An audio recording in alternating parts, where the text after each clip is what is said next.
I'll call to order today's Fishers Plan Commission for December 6, 2023. Please join us for the Pledge of Allegiance. Pledge allegiance to the flag of the United States of America and to the republic for which it stands, one nation under God, indivisible, with liberty and justice for all.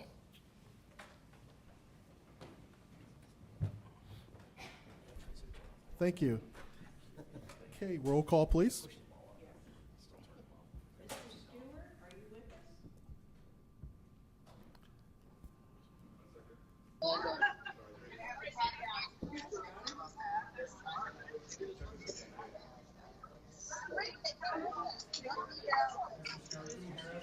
you with us?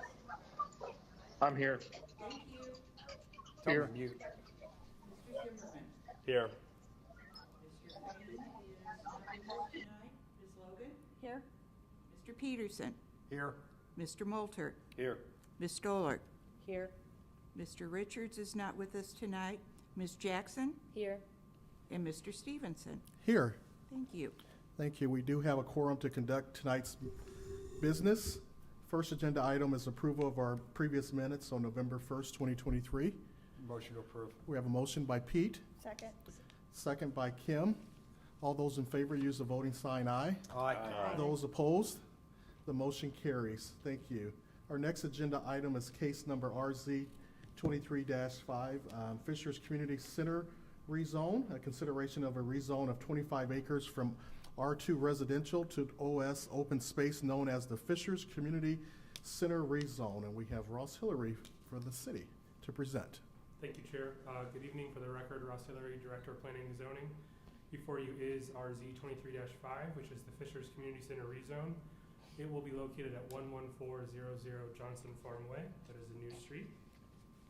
The current zoning of this property is R2 residential. The property is planned to be home to the 105,000 square foot Fishers Community Center at Johnson Farms. The community center was designed with input from residents starting in 2021 and led by Councilor Todd Zimmerman with nearly 3,500 survey results. The property, as I mentioned, is currently zoned R2. To the north is R2 residential single family. To the east is the Somerset Hills PUD and the Hamilton Proper PUD. To the south is also R2 residential, currently agriculture. And to the west is the Hoosier Woods PUD at R2 residential, which consists of single family and an elementary school. The site plan above shows a primary entrance and secondary access drive to the south with the building, associated parking, and then trail adjacent to Hoosier Road. Also includes a dog park, pedestrian and cycling access, trail connectivity, and sidewalks, as well as a drop-off area will be included. As you can see through the middle, there is a gas easement that bisects the property. Landscape buffering will be provided to the adjacent residential properties through already established agreements. Here's a rendering that has been shared with the community.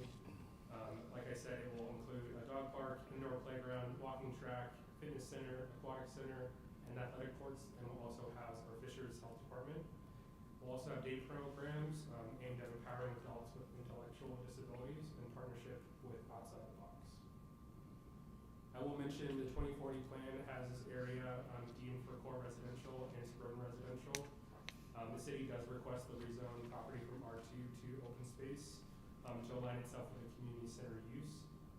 Open space from the UDO is intended to provide permanent open space areas that will be preserved and undeveloped, or open land with developments for uses of parks, playgrounds, recreational areas, as well as buffer zones between commercial and industrial uses. Staff is happy to answer any questions. I do put this before you, so Plan Commission take these into account. Staff does recommend a favorable recommendation for City Council. We anticipate taking this to the December 18th meeting. Happy to answer any questions. I've got a question for Rodney. Rodney, I want to make sure that I want to understand who can vote and who can't vote. My company and Bruce's company obviously have a role in this particular center. I don't know that a rezone really affects either one of our roles, but I want to make sure we're not conflicted, because if we are, we're going to need the unanimous vote from those others present to get a favorable recommendation. Yes, so technically may not be, Okay. but out of an abundance of caution, it would be best to abstain. Okay, so I just want to make sure that the commission knows that the only way with Bill on the phone right now, we would have to get his vote included to get six votes to get that done. So I just want the rest of the planning commission to understand that. Thanks for sharing that, Pete. I have a quick question. Yes, Gail? So, Ross, you said that that area on the 2040 plan was marked as, you gave several things. I didn't hear anything that I thought sounded like land uses was like a community building. It sounded like buffer, it sounded like other things. So how does that really fit in with the 2040 plan? Is that really something that does fit in? I mean, I'm just trying to understand. Yeah, great question. So the 2040 plan, there's two parcels that we're looking at tonight. The one to the north here that you can see and the one to the south. On the 2040 plan, they had two different land use recommendations. Okay. We utilized the 2040 plan as a guiding document. Yeah. It was not foreseen back in 2016 or 2021 at the time to really showcase this as a potential area for a community center.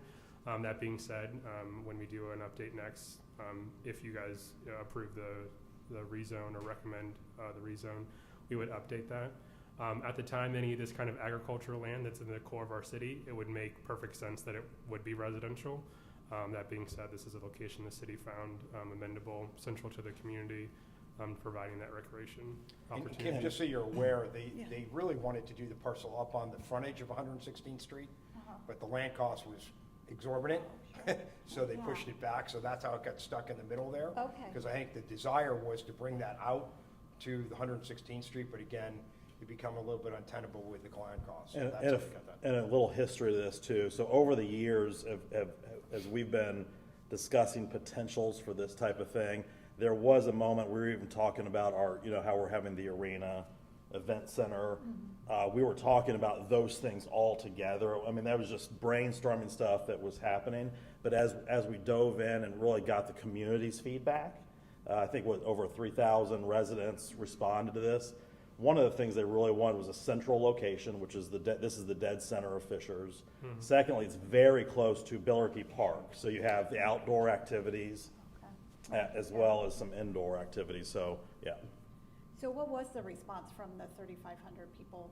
Generally, they were favorable in this? To have Yeah, and this I think Todd is the perfect one to answer that. Okay. Yeah, so it was overwhelming response, and what we even found that was a blindside on my part, like I didn't know that arts was so popular, so that drove it to go, there was so much interest in arts as well, that drove the discussion of having the arts center potentially with this. But then we thought, you know what, usually this is what happens. I'm involved in sports a lot, so I know the sports will push the arts off to the side, and then the arts will just have like the leftover or their stuff will be put away. So what we decided was have the arts center with City Hall, have a dedicated space for them.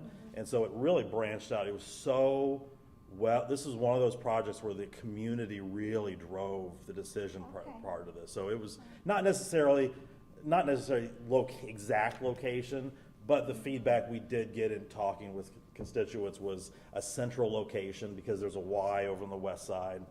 Really isn't something like that on the east side. Yeah. Okay. Yep. And Tracy, I'm getting a note from Bill that he can't hear anything. Ross, I have a question. Is this the facility that you had previously mentioned, speaking to Turnstone about their Center for People with Disabilities in Fort Wayne? Correct, yes. There was a delegation from the city that did go up to Fort Wayne, and a lot of that feedback that we got from there, Jake Reader McSully was really that main person behind, and he's leading the site plan on this. So we're looking at access and making sure that it's accessible as possible.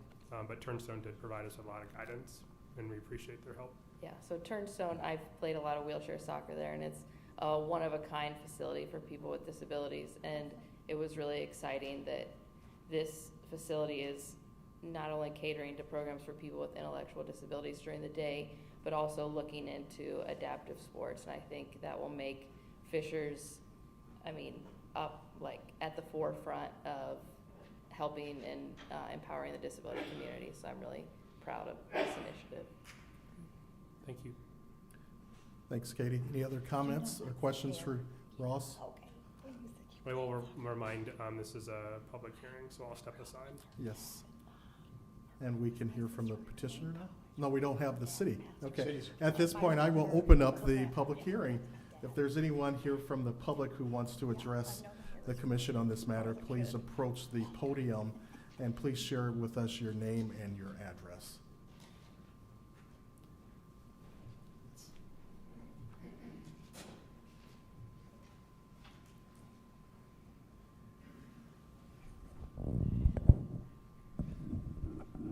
Good evening. My name is Greg, and I'm here with my wife Barb. Greg and Barb Gant. We live at 12192 North Hoosier Road, just north of the site that you're discussing. Before I proceed, I want to thank the Plan Commission for making this meeting accessible to the two of us here with the sign language interpreters. Thank you so much. I do have several questions, and you may have already addressed these questions in previous meetings, but I'm uncertain whether or not they were. First of all, I wholeheartedly support the idea of the Fishers Community Center. Barb and I are excited to learn about this project when it was first proposed, but now we look into the details of it.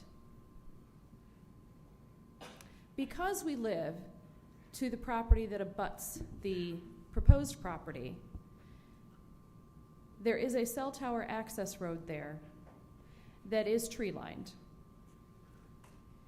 As I look at the map, I see that the Hanson property has already been sold and has become part of that Fishers Community Center proposed allotment.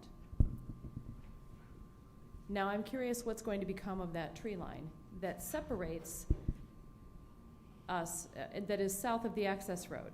Is that tree line going to remain in place, or will that be raised as they do grading on the property? I don't know if you're the right people to answer these questions, but I am concerned because I would like to see the tree line remain in place so that we do have some privacy for our property. The second question that comes up for me, I know that there's no sidewalk on the east side of Hoosier Road, which is south of 121st Street. With the establishment and building of the Fishers Community Center, will there be a walkway established to access that? My third question then is 121st Street and Hoosier Road are a T intersection. The plan demonstrates that the road does go to the community center. However, will that intersection become then a four-way, will that become a roundabout? How will traffic be handled at that intersection? Because we've lived in this house for 28 years, and we've seen our fair share of accidents and fender benders at that intersection. So what is going to become of that traffic, of that throughway?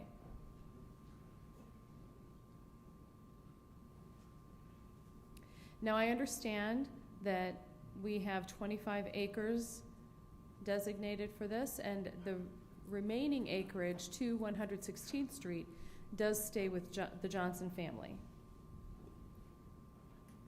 Do you have any inkling of what the future plans will be for that, the remainder of the property, should the Johnson family decide that they are finished with their land? Thank you, Greg. We'll address those questions after the public hearing, and we'll raise that to the staff. But thanks, Greg, for those questions. Anyone else from the public who would like to address? Or did you make notes of each of those? Okay. Hi, my name is Chris Neal. I live at 10623 Cedar Drive. I'm the president of the Sand Creek Woods subdivision that borders 121st Street. And we have a lot of concerns as a community. There's 188 homeowners in our neighborhood. We've seen Fishers add the new Stavino plant. I believe that's the name of it. They put their flags out yesterday.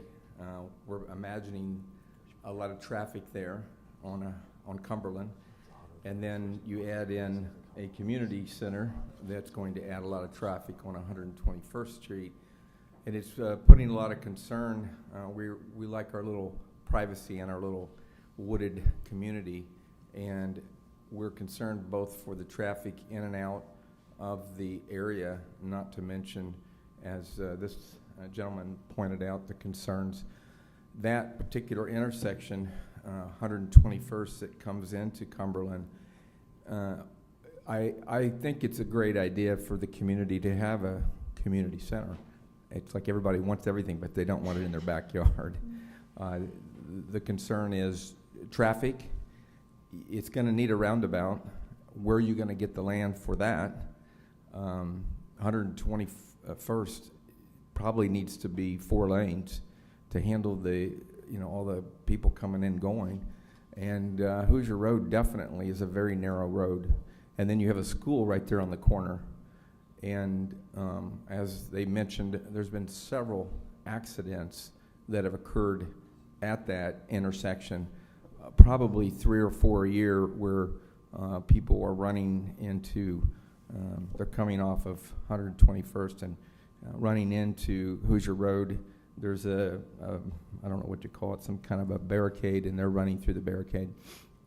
And so that intersection, if you do anything, I would recommend you take school property and move everything that direction, because they already are, and a lot of the parents may want their kids to be involved with a community center. And if you would somehow bring that around, but you're going to have to widen the roads if you take this on. If you annex this, you're going to have to widen the roads, and you're going to have to allow for that. And so it's not just a decision to annex a section, it's a decision that's going to affect the lives and the safety of all the residents around. And I guess that's my big concern. So if you can address those things, I think it could be great. We are concerned how fast the community is growing, though. So thank you. Thank you, Mr. Neal. Anyone else from the public would like to address this matter?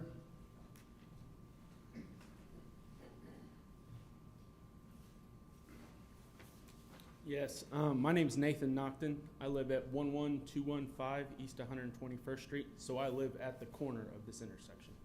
Now, the few things that I can speak to that some of the previous people have spoken to about the wrecks and the accidents, a few things that you're going to have to understand about the intersection that you've picked.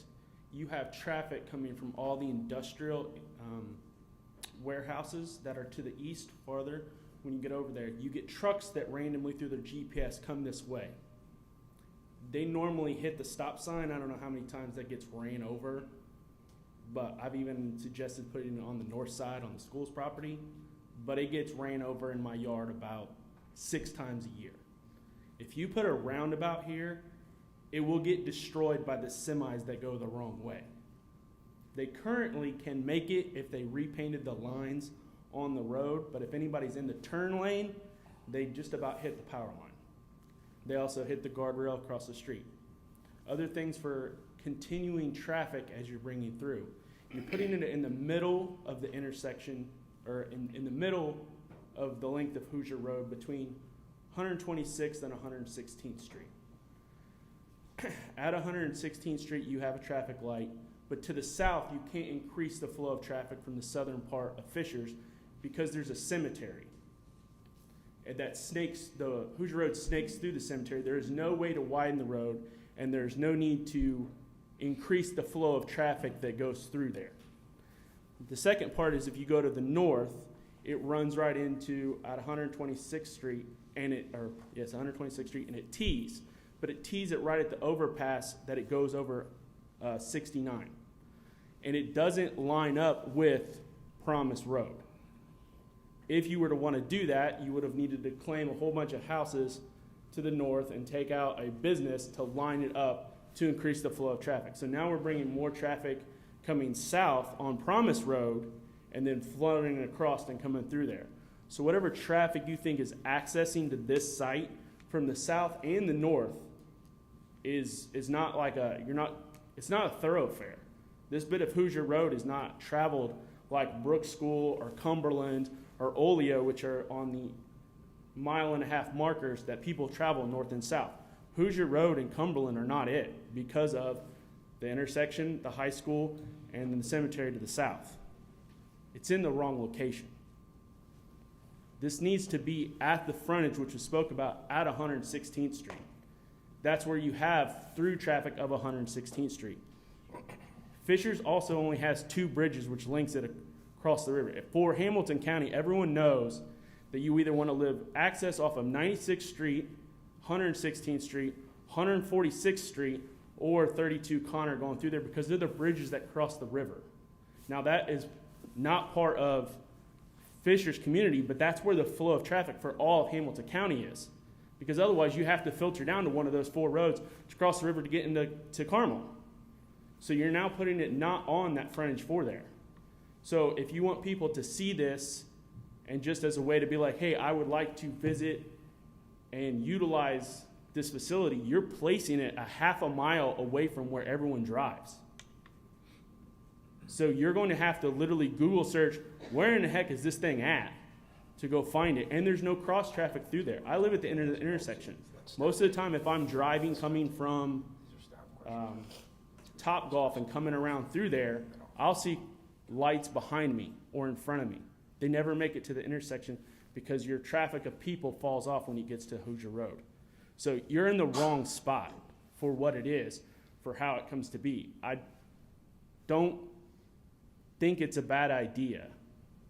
But some of the things that were explained when this was presented to the community was we wanted to put it here because it has a cell phone tower site to the north, and we wouldn't want the dogs to interfere with that. If you move it south all the way to 116th Street, on the south side of that is a parking area in a floodplain that the city already controls as a park. You would create basically the exact same thing. There would be a buffer there that you wouldn't have dogs to worry about. You wouldn't have lighting, you have all this. The other thing you have to think is, as the map dictated, everything else around it is R2. So if you're doing it now where it's not interfering with the other communities or future developments, you're now plopping it right in the middle. So when the land to the south gets developed or the land to the north gets developed into subdivisions, now you're butting it up against 2 things in there in all directions. So I don't think this is the right location for it. I don't think a roundabout is the proper thing. I think it would need to be a stoplight because that's how the traffic flows already. I deal with the pickup and drop off traffic every day at the elementary school in terms of the impact. I walk my daughter to school every day. So I literally walk through the cars of the drop off line. If you want more traffic to go through there for morning classes, it's going to be a nightmare. Though most likely you need to flip how the main entrances are. You don't need the main entrance traffic coming off of 121st Street. You want it to come off farther to the south. Like, that's how it's interfering. So approving this in the middle of everything in the wrong location to me seems stupid. I mean, really, you're going to sink $60 million into the wrong spot? Why don't you pay the extra money and move it south to where it needs to be and place it there? It's the same width. I mean, the reality is all you have to do is take that plan, drop the format, filter off the layer of the building plans, and just scoot it south, and all your access could still be off of Hoosier Road. Thanks, Mr. Nocton. Anyone else from the public? Thank you. At this time, I will close the public hearing. And I want to ask the staff, we had questions that came up, Ross, and if you can address those for us. I tried to summarize most of those, but I think. Yeah, I have 5 main topics that I want to kind of go Yeah, over. so one was And the if I'm- tree line. Yep. We had the walkway or the sidewalks off of Hoosier Road. Mhm. Also, we had the, the traffic off 121st and Hoosier Road, and also future plans that the city may have regarding the remaining Hanson property. Sure. So I'll start off with the cell phone tower Johnson. buffer. I'm sorry. Go ahead. The director of Recreation and Wellness has independently been working on buffering on surrounding this property, so I'm going to have to work with Jake to make sure this particular one, I want to be very vigilant on that. Some of these conversations were like in people's living rooms to make sure that we were providing the buffer that we wanted on those properties. So I'll be really vigilant on that one. Yeah, so to that point. Yeah. So I live, just so everybody knows, I live in Meadowbrook, which goes right up against this. So a lot of people that I know are on Booth Bay, which is the street that literally their home. So they invited me over for supper or, snacks or whatever, right when the sun set. And they said, look at this beautiful sunset. And so we started talking about how this impacts them. So before we ever even, went down this path, we talked about the layout and how this is going to impact them. Invited all the neighbors over. The mayor then joined us over there to have a frank discussion about it. And just so everyone understands, there was already residential development that was potentially going to go here, that there was going to not be a lot of control on our end. So in a 2040 plan or any type of plan for the city, we're looking at, okay, what does this need to look like 40 years from now when we're all gone from our positions? What does the city need to look like, and what does this area need to look like? And so that's what we had those discussions, and we talked about the buffering. So that is a very important topic to go through. Yeah, but I like to work with this particular property owner to make sure that I know what that buffering looks like. So I'll work with them and Jake. There was another mention about sidewalks and trail connections on here. Very much aware that there's a trail gap or sidewalk connections. So with this development, we will be installing trails. And as part of our Trails and Greenway study that was done over this year, this road particular was highlighted as one of our first areas to focus on. So that Trails and Greenway study that we plan to take in front of City Council in December and hopefully have approved in January earmarks projects to work on in the next 1 to 3 and then 5 to 10 years. So this is an area outside of this community center area that we plan to make sure is well connected. You can see here on the site plan, we are anticipating what is called A-cell and D-cell lanes that are installed at the intersection. So you're thinking of deceleration and driving and acceleration as you're leaving. So additional lane is installed there along Hoosier at that intersection. At construction, we do not plan to install a roundabout, but again, in December, we plan on taking forward the updated thoroughfare plan. Engineering has deemed this as a location for a potential intersection improvement. Just by putting that on the map doesn't mean that funding has been secured or anything like that, but it does mean that we are looking at that as a requirement. But at construction, there will not be a roundabout, as you can kind of see by this site plan. So that was the improvements, potential intersection improvements. Someone mentioned annexation. This did go in front of City Council and was approved for annexation in November of this year. Thanks, Ross. Yep. Any other comments, questions? At this time, I would entertain a motion. Motion to approve. Second. We have a motion and a second. Kay, I think we want to do a roll call on this one.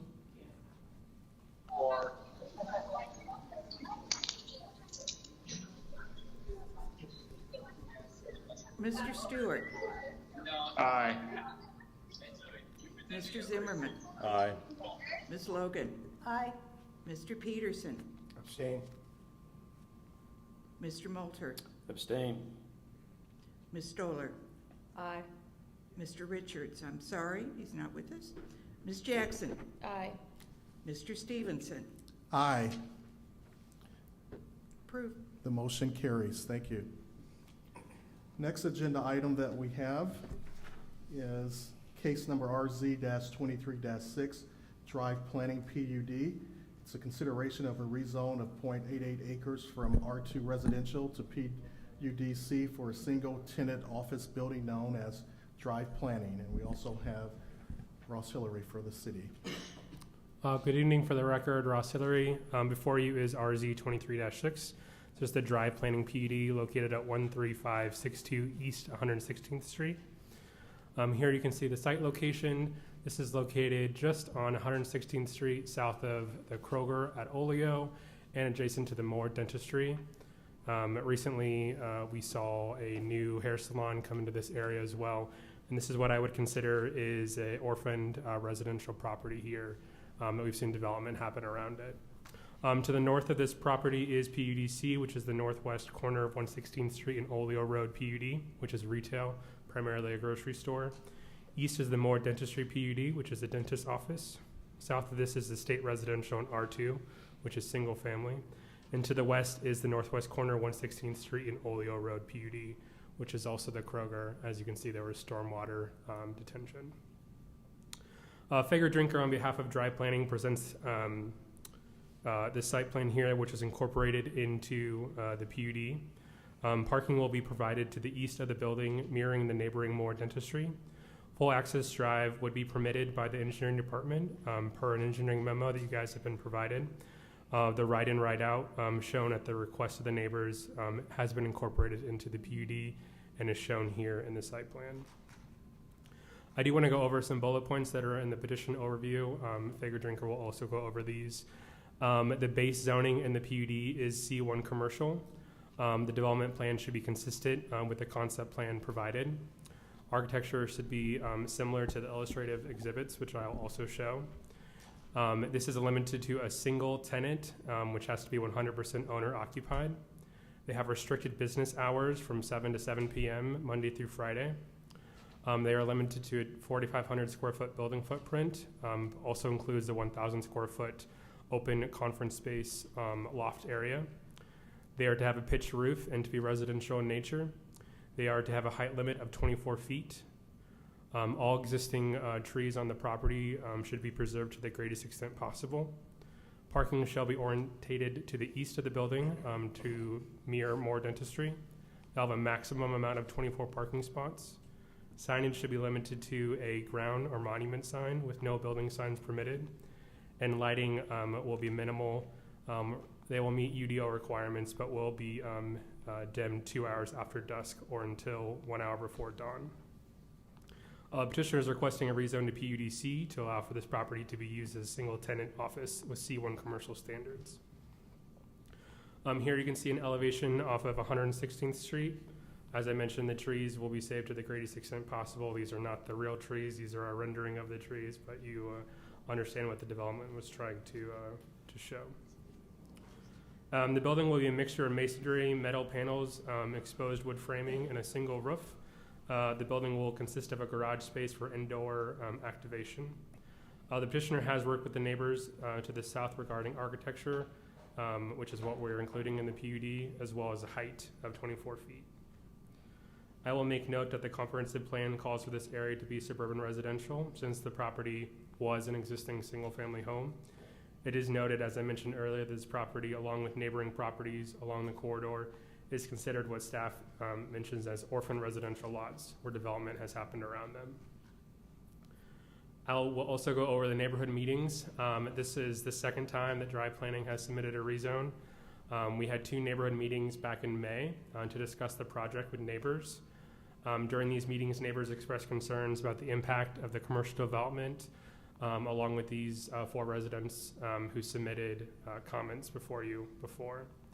In August, along with staff and neighbors, we had an on-site meeting where the developer flagged out where the building was going to go and showed the parking, so we could see where those trees would and would not be impacted. After this rezone resubmitted, we had a neighborhood virtual meeting on November 27th, which was led by the Legal Counsel of Dry Planning. The major concern out of that meeting was the 1,000 square foot loft space, and there was a request for the developer to place restrictions on the land via a deed. And then on December 6th, which we shared with you, we got another comment from Ms. Bond as well.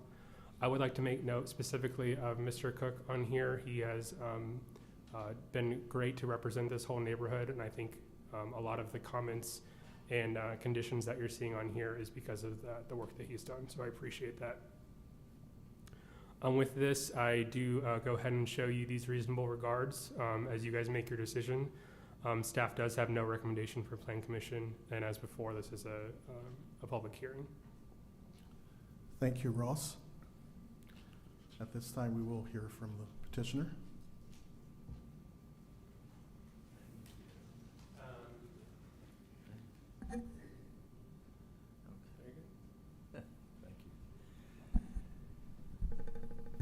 Evening, Mr. President, members of the Commission. for the record, I'm Murray Clark. I'm an attorney with offices at 600 East 96th Street with the law firm of Faegre Drinker. And I represent the petitioner before you here this evening, Drive Planning, which is a financial planning group. With us tonight are Jerry Lenarducci, who's a managing partner at Drive Planning, and also my colleague, Mark Leach. Ross did a good job of describing where this property is. By the way, I'm referring to materials that we previously submitted to Ross, and I think a link to these materials is on the city's website.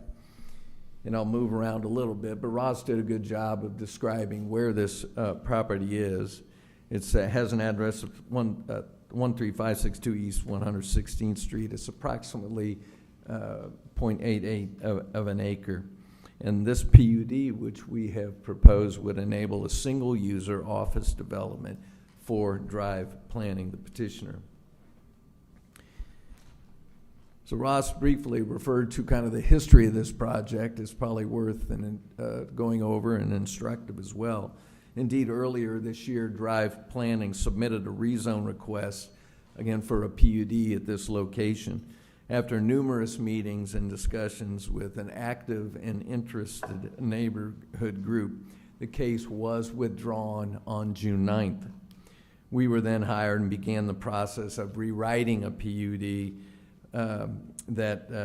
we hope anyway, to a much greater degree, expressly and specifically address concerns raised by the neighbors.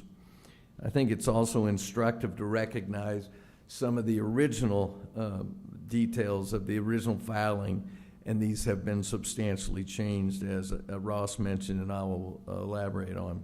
The original commercial building was 2 stories with a height of 35 feet and a footprint in excess of 7,000 square feet. Thus, it's, I think, reasonable concern, or reasonable to contemplate that multiple commercial tenants were contemplated.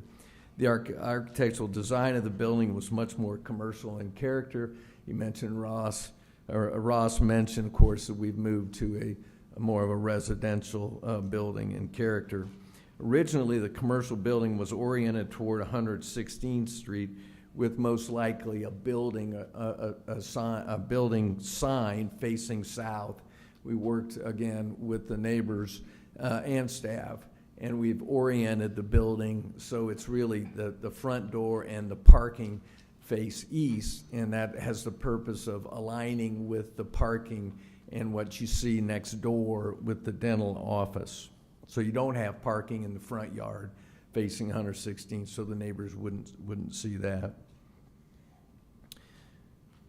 Full ingress and egress was originally proposed for this site rather than the right-in, right-out that's ultimately agreed upon and the city engineer has blessed.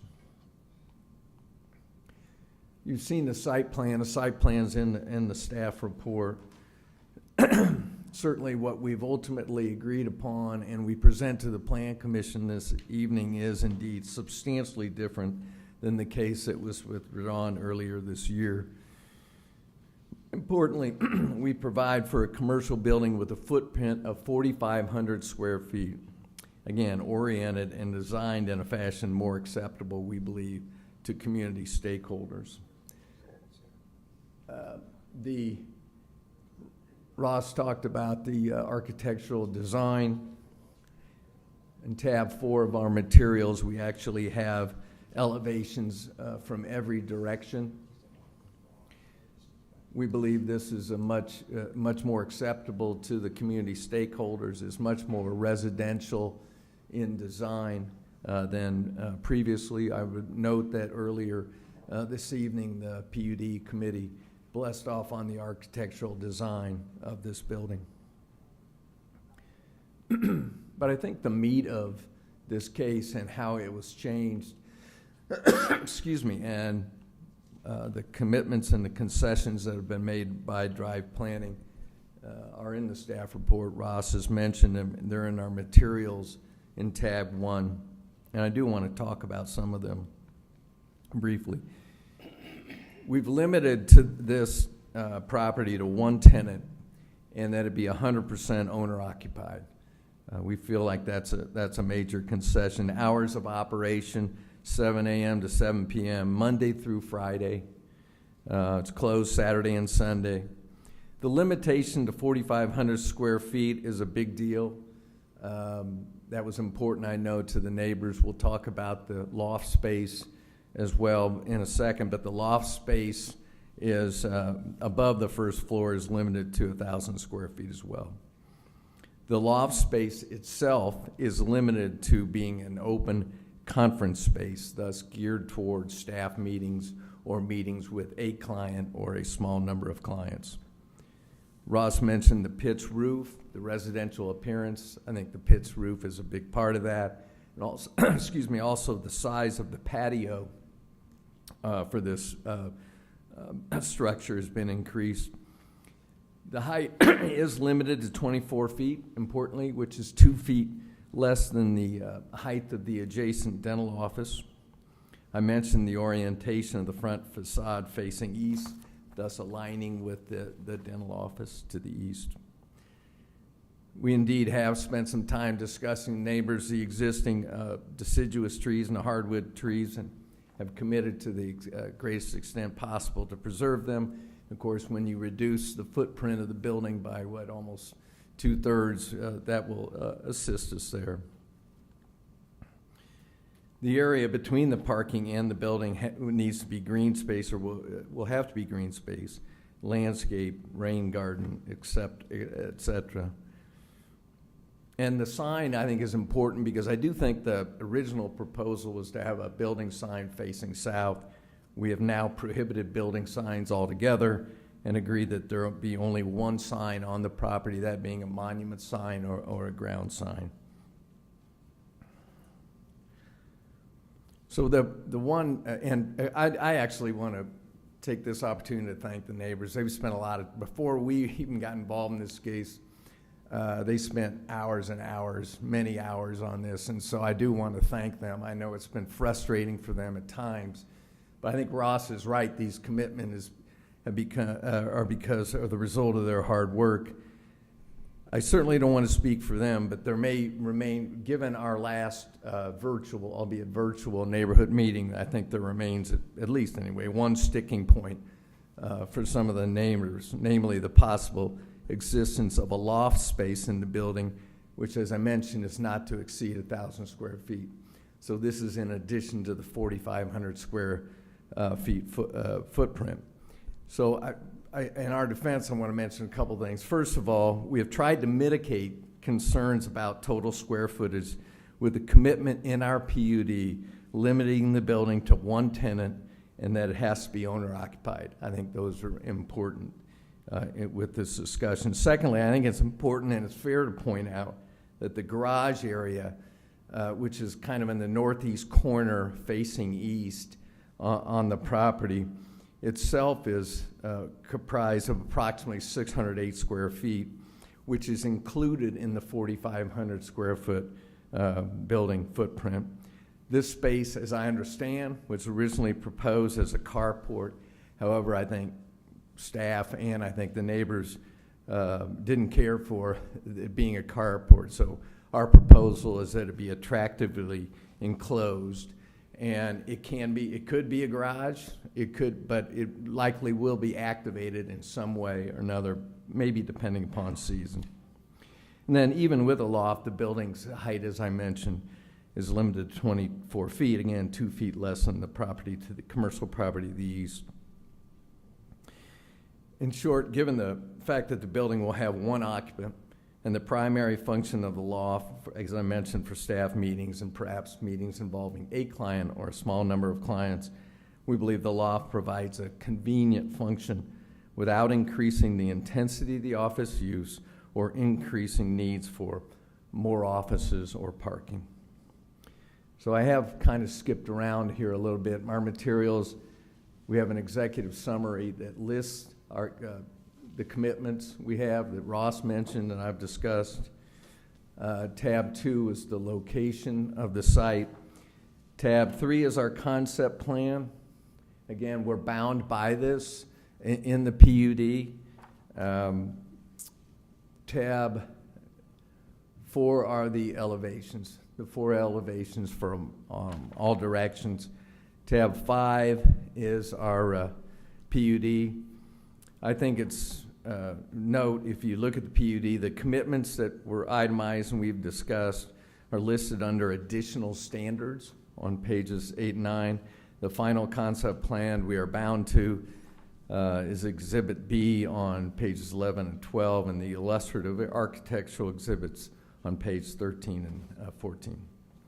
So in conclusion, I again want to thank the community members who during this calendar year have spent countless hours providing input on development of this infill or orphan parcel along 116th Street.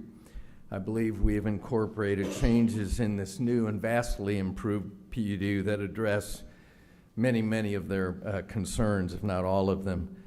So we'd ask for your, respectfully ask for your favorable recommendations. We're happy to answer questions now or later. To the extent I haven't spent all my time, I'd like to reserve some time maybe at the end of public hearing if you have other questions that you'd like to ask us. Thank you, Mr. Clark.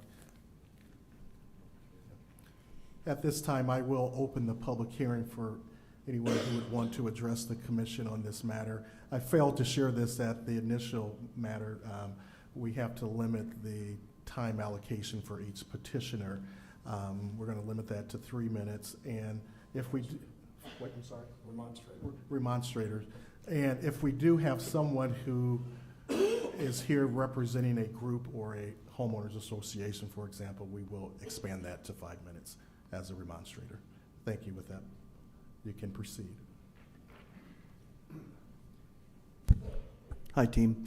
Chris Cook, 13625 East 114th Street, Fishers. Lived on this intersection since I was 12 years old. I think I've been part of every PUD zoning matter here. I would say that we have come a really long way from the first drive proposal. I would even argue we've come 95% of the way. The idea of the neighborhood was just match Moreberry. Just match Moreberry. It was a really simple standard. Now, I've been told in a number of different meetings I keep moving the goalpost. I don't think that's true. I think the goalpost was real simple. Match Moreberry. Moreberry's 4,500 square feet, single tenant, single user, business hours. Beautiful facility, beautiful landscaping, very residential in character, meets our neighborhood goals. Match Moreberry, that's the single standard. And so the question is, does this match Moreberry? Has Drive really met the neighborhood goals? And the answer is, yeah, pretty much, with this little extra thing going on in there. Why does the extra thing matter? And I'm going to tell you, I'm not even going to discuss Drive at all. But here's what I am going to ask you. I, as a community member, have spent a lot of time on a variety of different PUDs. So we have a Kroger PUD, the Northwest 116th and Oleo PUD. We have a Moreberry PUD. We now have a Magnolia Salon PUD. And now we're talking about a Drive Planning PUD. And you know, it's true, this is an orphaned property. I call it the Swiss cheese effect. We've got it all over Fishers in a variety of ways. This is a problem. We need to fix this problem. But I don't think it's helpful to me. I don't think it's helpful to all these neighbors. I don't think it's helpful to you. I don't even know if it's helpful to Drive Planning to fix these problems one parcel at a time. Do I want to have this meeting 20 times and decide on every single parcel what's the standard? Or do I want to say, you're right, we've had a problem with these orphan properties and we need a standard, and the neighbors have agreed to a standard already. It's called the Moreberry PUD, which is about 4,500 square foot per acre. And it's a fine standard. We're comfortable with that standard. There is no moving the goalpost. It's trying to establish a standard. Now, some of my other neighbors and friends have done some homework and found that there's like 19 of these orphaned properties. And they won't all become commercial or retail. Some will stay residential. But why have this discussion 19 times? Set the standard. Move on. And that's my question. It's a philosophical question for us as a community. Wouldn't it be better for the neighbors? Wouldn't it be better for the buyer of the property? Wouldn't it be better for whomever to know up front, this is our standard? And I think Ross did a great job of saying it's an orphan property and here's what we got. I think Murray did a great job of saying they've come a long way. But guess what? This was easy. Match more Berry. That's the single thing that was needed. And that's really, my comments are philosophical. It's not about drive. It's not about this one parcel. It's about, why do we have to do this 19 times? I'm tired. Thanks. Thank you, Mr. Cook. Do we have anyone else that would like to address the commission on this matter?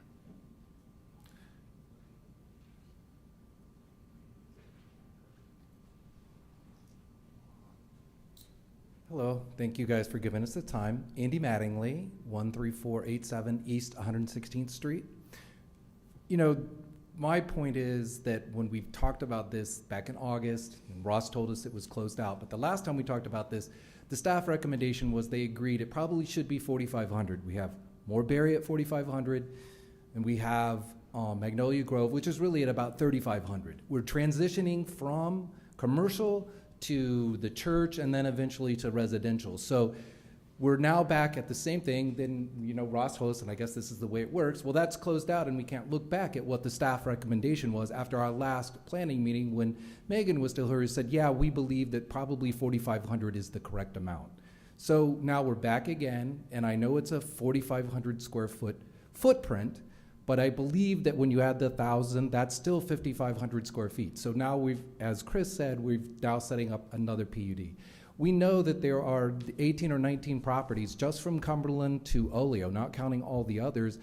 And so, as he said, we just keep coming back. So I don't feel like that as neighbors that we've changed. We believe that the best use of this property is definitely commercial. It's an orphan property. We just want there to be a standard and it to all match and to work as it's going forward, because there are other properties around there that we know will be going and will be considered for commercial, and we'd like to just have the standard so everyone knows this is what you can do per acre and we can move on with it and not have to spend all this time with it. So that's just kind of my thoughts on it. Thank you. Thank you, Mr. Mattingly. Anyone else from the public?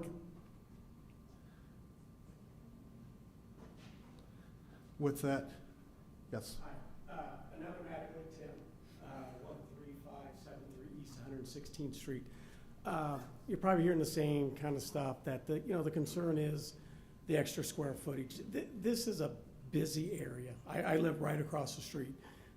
Most of the drivers there are high school kids. They're texting, they're getting Starbucks. The extra 1,000 square feet just eventually allows more people in that building, more people in and out. It's just a heavily trafficked corner that they just don't need the 1,000 square feet. I don't know how much square feet each they have now in their little suite, but I doubt if it's that much. I just think 4,500 is enough. It fits there. It's a transition property. The whole idea of it is it's a buffer between the heavy commercial and the residential, and it transitions through. To me, what they want, go down to 116th and Cumberland. There's some great commercial lots there. It fits for what they want to do. It's a better fit. The other concern I have is, because I think it was kind of dirty and sneaky the way they talked about the building footprint instead of the actual square footage of the building. I'm concerned, are they really going to be an owner user?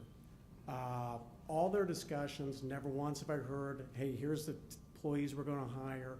Here's the square footage we need to operate our business. Their discussions that I've always heard have always been the same thing.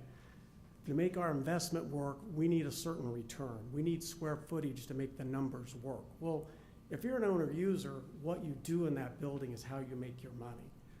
I guess, to me, there's lots of restrictions, whether it's a deed restriction, a revisionary use. There's things that maybe should be put in place to make sure it is an owner user who's in this property. Thank you, guys. Thank you, Mr. Mattingly.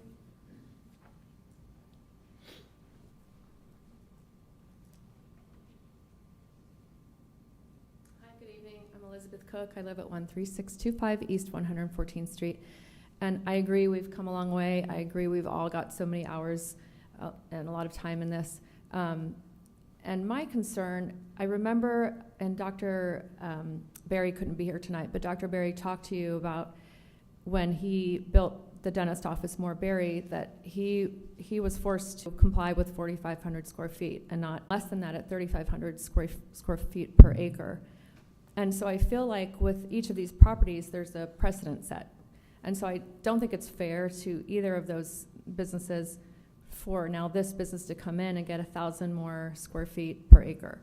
So I just think, let's think about the precedent we're setting, let's think about fairness, and let's think about the people who've already complied with, what the city asked them to do. So, thank you. Thank you, Ms. Cook. Seeing no other, I will close the public hearing at this point. At this time, I will entertain comments and questions from the board. Chair, do you mind if I mention or talk about one thing? Yes, Ross, please proceed. So I really appreciate what Mr. Cook talked about with the other properties along here. So what the city is doing at the direction of the mayor is looking at an overlay district to really help guide us along all these corridors. It's not just 1/16th though. So instead of being considered like, spot zoning, this would be an overlay that would go over all these other properties to give us some guidance. So when someone like Dry Planning comes forward, they have a bit of an understanding of what the expectation is. That being said, with an overlay district, I'm not sure, that's not a full rezone of all those properties. All of a sudden you'd have these residential lots, rezoned to commercial. That's not the intent of that overlay, but it is to give some guidance. So I appreciate the comments of making sure that we're, being respectful of everyone's time. That overlay would likely give us some rezones in the future. So it's not a kind of a gap stop there or stopgap. But that's what staff is working on right now, and I anticipate taking that in front of council early next year. Thank you. Anyone else? I have a few comments. I'm going to be honest with you, I don't like this. And for one thing is the elevation. You could say the elevation looks like a modern home, but when we look at the other businesses, whether it's the dentist's office, whether it is, the hair salon that's going in, all these, they have more of a traditional residential appearance. I don't think that this fits with the standard that has been set. Additionally, my concern is many of the comments that have been made have had issues with the extra 1,000 feet. And though the footprint is 4,500, my concern is that we are setting a different standard of 5,500 per acre. I don't want to set that standard. If we're going to go above and to change not just the elevation and the square footage, that is allowed. I would prefer that we wait until after staff is done creating the overlay so that way we have some type of standards to go by. Otherwise, I would prefer to stay with the standards that have already been set in the area. Thanks, Selena. Any other comments or questions? As I've walked through this, my biggest frustration is where this started. And we had a first reading, I don't even remember when that was, several months ago probably, at City Council. It was City Council, right? And no one showed up. In the business world, if you don't come to a board meeting with your presentation, you don't, you just kind of, that's it, it's done. I had a very hard time with us giving it a first reading with nobody here, with no presentation. And if it's not taken seriously at the very beginning, I have a hard time taking it seriously when we go forward. I feel like it is disrespectful, assuming things, assuming that we'll just go along with whatever. And I do appreciate the work, so I'm having a hard time with this because a lot of people put a lot of work into this. Doesn't look bad to me. The residents really worked hard, so I have a very difficult time with my decision right now. But I have to go back to my initial thought is if it isn't important enough to be here, I can't support it, so I'll be a no. So, and Chris, I would love to have another 19 conversations with you over properties, because I love having conversations with you. So I absolutely appreciate the sentiment. You're right, that has to be looked at. I think it's a perfect thing to do an overlay district. We've done it very successfully in the past. We've taken a lot of flack for doing overlay districts. I can tell you that. I've gotten a number of phone calls from people who were really mad at us for doing overlay districts. You know, and I have been incredibly involved. I think, Chris, you and I have talked when you've been in 3 different states. So I think you were in New York, Vegas, and California maybe when you and I had some conversations on this. So as I walk through this, and as you guys know, I was not a supporter of Magnolia at all, right? And I was a no vote on that one, just out of the basic premise of what was going on. You know, what I tried to do with this particular project is I tried to work with the petitioner to make sure that they were engaging you guys in as residents. So one of the conversations that Chris and I had when we got down to the end, I'm like, are we okay with the way the thing looks, Chris? Are we okay with the way things oriented, Chris? Are we okay with, and I kept hearing yes, yes, yes. And then the issue that I heard with the 1,000 extra square feet was the fact of a multiple tenant, right? That was the main issue that I heard from you. And I said, okay. I said, what if I come back to him and I say, you can only be one solid tenant, so you only have one person living there. And I heard yes from you, right? So I went back to the petitioner, and Murray and I had a number of conversations on this, and it has to be a single tenant, owner-occupied use for it. Can't jump it up, can't change it. So I came back and I told them that, right? So then it came back to me, actually probably months later on, and I heard that you guys weren't happy with 1,000 square feet. So I went, okay. It wasn't 1,000 square feet that I heard was a problem. It was the multi-tenant thing that I heard is a problem. So I'm in a bit of a quandary here because, you know, I've stuck my nose in this thing pretty hard, and will stick my nose in everywhere to protect you guys as residents, because you know I'm friends with all you guys. So we did answer the one question on single tenant. It is in the PUD. They can't have multiple tenants in there at all, period. You know, the issue that I run in here too is I went to, you know, push the agenda of those, of the residents there to say single tenant use, because I didn't hear that we wanted the 1,000 feet out. Now, I'm happy to ask the question if they take the 1,000 feet out, will that make a big difference? But I'm going to tell you right now, it's not going to stop me from, you know, saying yes to it, okay? Because of the conversations I've had. And you know that I'll continue to fight for you guys as we continue to go down, and I will be absolutely a member of that committee when we go do that overlay committee, because I have high interest in that. I drive by it 2 and 3 times, 4 times a day, depending on what day of the week it is. And you know, as it relates to, you know, a couple of Todd's questions, I appreciate what Todd said. You know, I'm going to give the fact that we had a naive purchaser who was probably a little bit naive to planning and zoning and things of that nature, because he put a fence up right away, which he shouldn't have done, put signs up, which he shouldn't have done. But you know, mistakes are made, and I'm not going to hold that against you for doing that. I mean, I think you learned your lesson. You've been at every meeting since then, so I appreciate that fact. So, I mean, at this point, I'm inclined to say yes. I'll be honest with you, it may make a couple of you guys mad, but I mean, I've had those conversations, and I've tried to be ultimately as negotiable as I possibly could, making sure that I put you guys at the front end of that negotiation every single time. My first question to Murray and those guys is, where is Chris and his coalition of people on this thing? Because if you guys tell me it's okay, and I go talk to Chris and he says it's not okay, we're not going to be in a good spot. So that's always the framework of my questions when I was talking about this particular, you know, item. And I appreciate everything you guys have said. I said I'm just at that point where I kind of put myself in the middle, and I went and asked for something, and they had to go back and negotiate that in, and I got it. And now I'm being put back in a spot where I'm like, you didn't ask me to get rid of it. So I'm in a tough spot here, guys, with that one. So I'm going to most likely be a yes here, but I will continue to fight for the rest of that stuff, because that tree farm's a major concern to me, major concern, okay? And I'm very worried about what's going to go on there without some real clear direction from the city. So I guess those are my comments. And I guess, you know, the comment I'll make back to Murray and the petitioner, if you wiped out your boardroom, which I don't necessarily think is a problem, because I think more dentistry can go ahead and build out their attic space and put a boardroom up there and we'd never know it. Just honestly, guys, I've seen the building plan, so they could do that and no one would know, right? Is that really a problem when you still have a single-use tenant in there? So, Murray, I guess that would be my final question to the petitioner. So.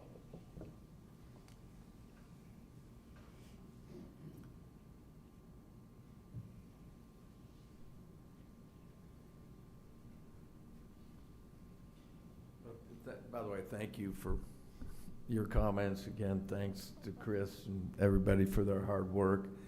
I would say, Counselor, it is the style. It sounds like you don't like the architectural design, but it is residential. It's called Prairie Style Residential, which may not be your cup of tea. I appreciate that.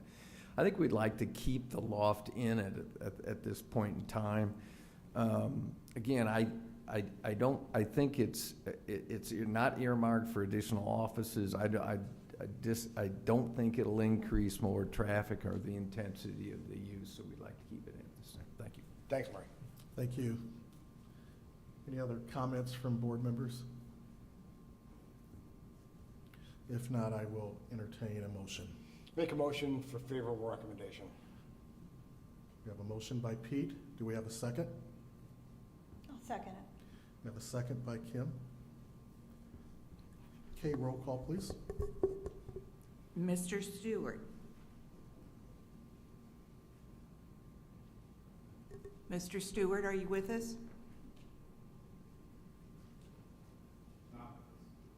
Not.